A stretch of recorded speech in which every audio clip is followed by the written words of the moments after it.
Bonjour les amis, je vous l'avoue, j'ai un mauvais fond, mais j'ai toujours aimé les films de justiciers, les films de vengeance, le film où les méchants sont sévèrement châtiés à la fin du scénario. J'aimais bien les films de Charles Bronson, vous voyez les rôles de justiciers, où le mec il faisait un nettoyage pas possible dans la ville de ceux qui pouvaient avoir tué sa femme, sa fille et tout. Je vous avoue avoir été fasciné longtemps par le film du comte de Monte Cristo, d'après donc le scénario d'Alexandre Dumas, où Edmond Dantès, plus de 20 ans après avoir été emprisonné suite à un coup monté des notables de la ville, revient pour régler ses comptes et, sous les traits du comte de Monte Cristo, élimine systématiquement un par un ceux qui lui ont ruiné sa vie. Et puis j'adorais, ça remonte à 1975,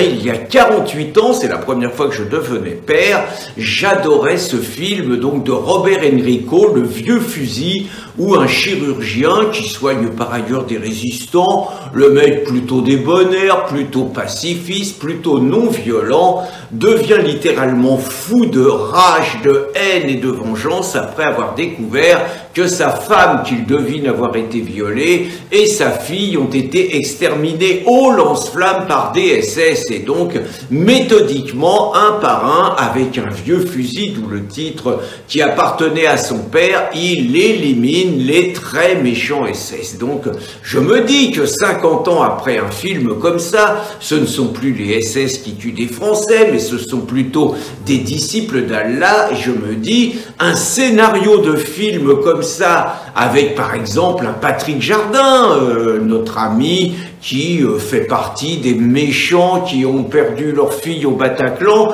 et qui ne cache pas sa haine des assassins et son rêve de voir sa fille être vengée un jour. Je me dis donc, est-ce qu'un film comme ça pourrait voir le jour? Est-ce qu'il pourrait y avoir un scénario avec un espèce de justicier qui éradique tous ceux qu'il juge coupables finalement de la mort de son enfant, que ce soit les soldats d'Allah les plus, on va dire, les prédicateurs les plus extrémistes, que ce soit les politicards qui sont responsables de la mort de sa fille? Est-ce qu'on pourrait envisager un scénario avec un héros Patrick Jardin de type Charles Bronson, de type Edmond Dantès ou de type Philippe Noiret qui incarne ce chirurgien?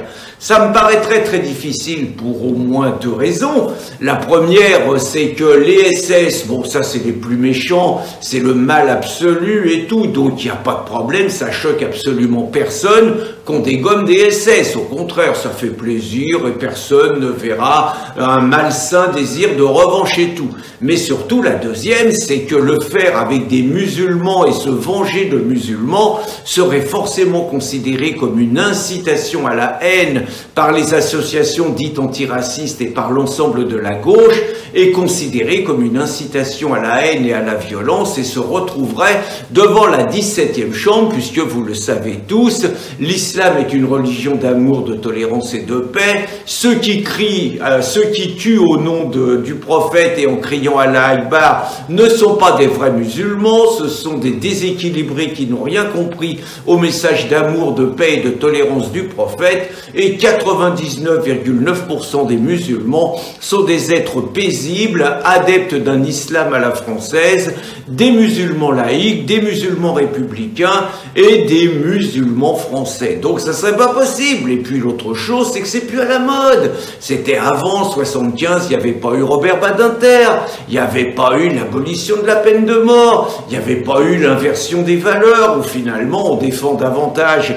les coupables que les victimes. Donc ça serait pas possible. Ce qui est à la mode aujourd'hui, c'est vous n'aurez pas ma haine, ce cri poussé par une autre victime des attentats du Bataclan, donc le mari Antoine Léris, qui a perdu sa femme et qui a crié, revendiqué, vous n'aurez pas ma haine. C'est ça que les médias, ils ont envie d'entendre. Les médias, ils seraient contents de faire un scénario où vous avez cet autre père de victime qui a fait un livre avec le père de l'assassin Sami Amimour, le père de l'assassin de son enfant. Ça, c'est une belle histoire, vous voyez. Il y a deux victimes, donc on renvoie dos à dos. La victime qui s'est fait tuer par l'islamiste et puis l'islamiste qui s'est fait exploser. Ça, c'est une belle histoire, ils seraient ensemble. Et puis même, le père, il se convertirait à l'islam pour montrer que finalement, il n'a pas de haine, il n'a pas de rancœur et qu'il est d'accord que l'islam, c'est une belle religion. Vous voyez, c'est ça, 48 ans après, le vieux fusil qui est à la mode.